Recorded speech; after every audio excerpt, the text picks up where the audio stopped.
What's up guys, it's Tom here and welcome to a brand new Liverpool Takeover news update video. Finally we have an update on Liverpool getting main investment from Liberty Media, who own the Formula One like huge behemoth of the sports franchise, and they have an asset worth $10.5 billion. So they are the major contenders to invest in Liverpool FC. The Telegraph and other media outlets and other journalists close to the fire at Liverpool are reporting this. So let me know, what do you think about this news? Would you be happy if Liberty Media owned like 10, 20, 30, 40% of Liverpool FC, and if they have a major investment into Liverpool itself, that could help us fund the summer transfer rebuild, which is absolutely essential for Liverpool to get back to the top. I don't think any Liverpool fan expected this season to go as badly as it has been. We are out of the FA Cup, the League Cup, and essentially in the Champions League. We are also out, barring a miracle, and we are in 7th place in the Premier League.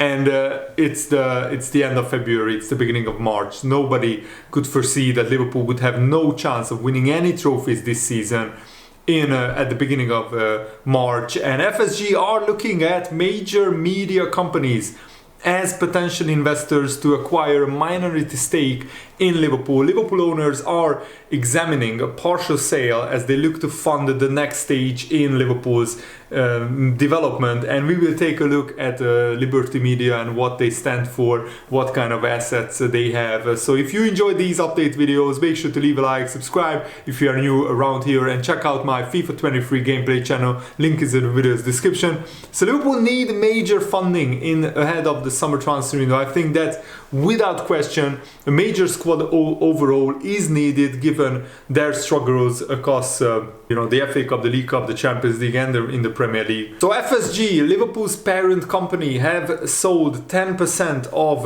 their stake to private investment firm Redbird Capital in 2021, and that sale was worth $750 million, yet Liverpool have seen none of that money come into the transfer budget. So this time I really hope, for FSG's sake, that it's different, and this time the sale will, the minority sale will result in Liverpool having added funds, added transfer budget.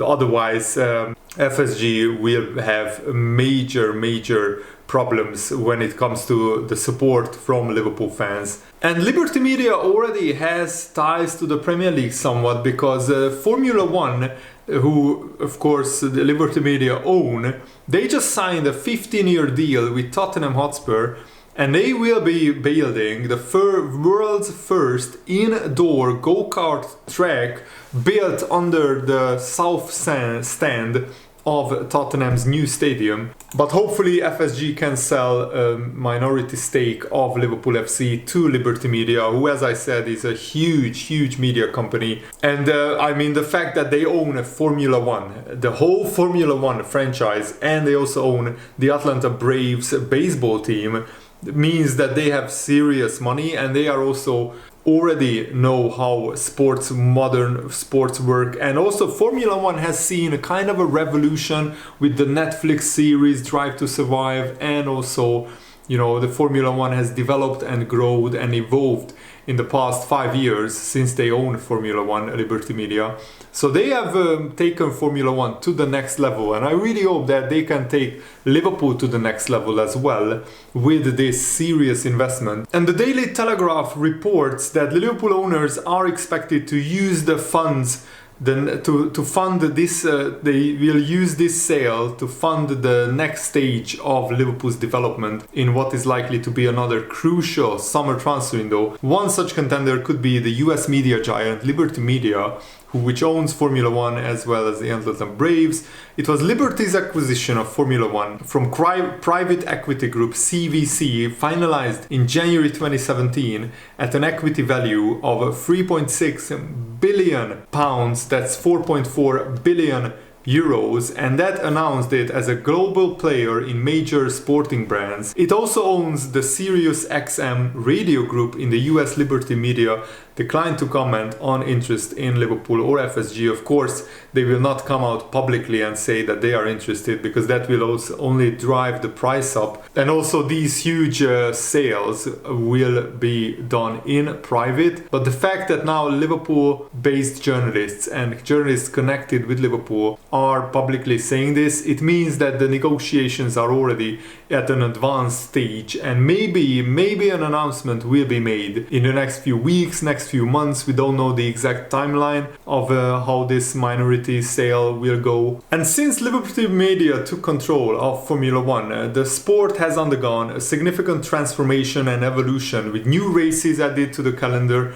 and a greater focus on digital content. With the Drive to Survive series of Netflix, huge success, especially in the USA, where Netflix is huge, and that has seen a huge influx of new fans coming to Formula One. And basically now more people watch Formula One than ever before. Liberty Media also have owned and helped grow a number of TV and radio stations, so it's clear that they know the value of media and fan engagement through that platform as well. So that will only mean good things, because if Liverpool could get some help through the media department as well as a major investment coming in, that will only be good for Liverpool's future. And to cheer you guys up, I want to tell you guys about Sadio Mane's quotes. He said about Liverpool's situation this season, "Liverpool will be back." I quote Sadio Mane here. "I'm convinced they will overcome this difficult situation. They had many injuries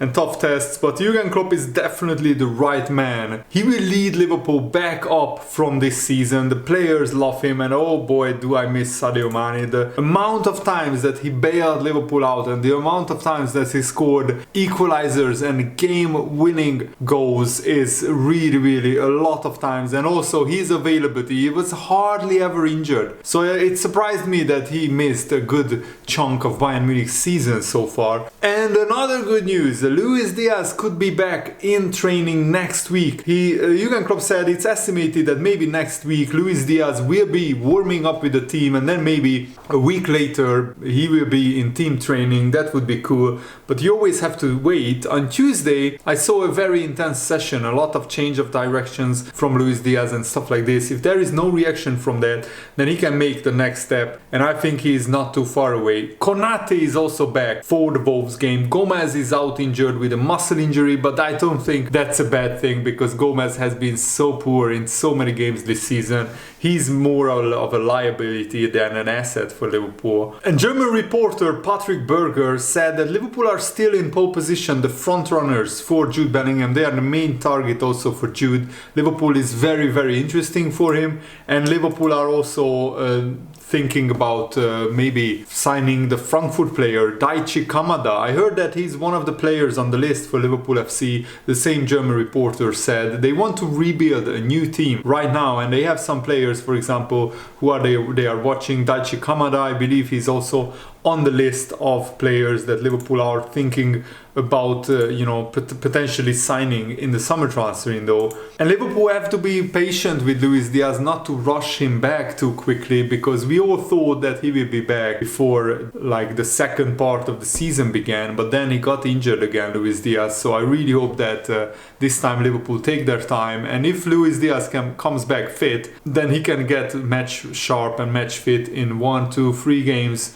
however long it takes, and then he can have a real big impact in the last 10 to 11 games. But I think the many reasons, one of those for Liverpool's struggles is the absence of Diogo Jota and Luis Diaz. With them in the team, Liverpool would have been a lot better going forward, and potentially from pressing from the front, maybe defensively as well. Another brilliant option for Liverpool could be Frankfurt's Evan Ndika, who is a really big centre-back with a lot of qualities, and he's going to be a free agent in the summer. He hasn't signed a contract extension, so he's going to leave Frankfurt on a free transfer. And I think that is a no-brainer to sign him and replace Gomez or Matip with Ndika, and potentially sign Guardiola for a big transfer as well. Matip was a free agent from Schalke, so I think Liverpool getting getting Ndika would be absolutely brilliant for them. And Ben Jacobs, another journalist who is reporting on Liverpool, said that Liverpool are going to back Jurgen Klopp. FSG, the owners, are prepared to give Jurgen Klopp the necessary transfer funds to rebuild Liverpool. Their commitment to the club remains as strong as ever, with John Henry confirming he's looking for investment but not an outright sale. Liverpool always plan ahead and look to get their business done early. As a result, busy summer transfer window doesn't necessarily mean a frantic one, and we can expect some early transfer news, even maybe before the transfer window officially opens. And according to him, Bellingham is keen to join the right project, and Liverpool not qualifying for the Champions League is not expected to put him off, because he's looking at the long-term picture at Liverpool and the way that he could develop and grow under Jurgen Klopp. And Liverpool have a really good, stable project going forward. Jurgen Klopp still has another 3 years on his contract, so Liverpool, hopefully with Bellingham, could get back into Champions League.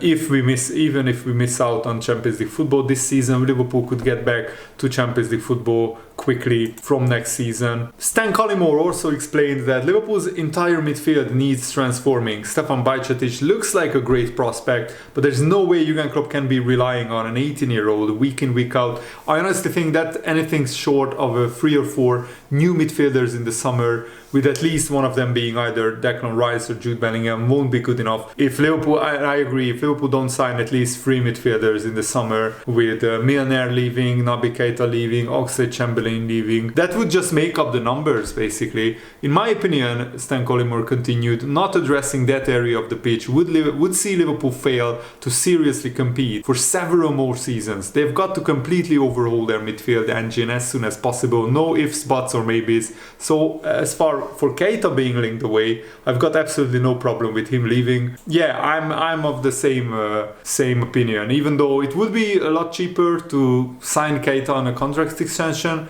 But him being injured for almost half a season, every single season, puts me off of even giving him a proper wage. Because yes, it would be better to sell him for money, but Liverpool didn't sell him last summer when his stock was pretty high after a really good season. That's when we should have cashed in, or extend his contract right now and maybe sell him for a little bit of profit in the summer. I know that would be pretty bad from a Naby Keita's point of view, Liverpool extending his contract and then putting him on the transfer list, but Liverpool have to put themselves first and their interests. But let me know if you agree or disagree with me in the comments below, and thanks for watching, guys. Hope you enjoyed this. Have a nice day. See you later. Goodbye.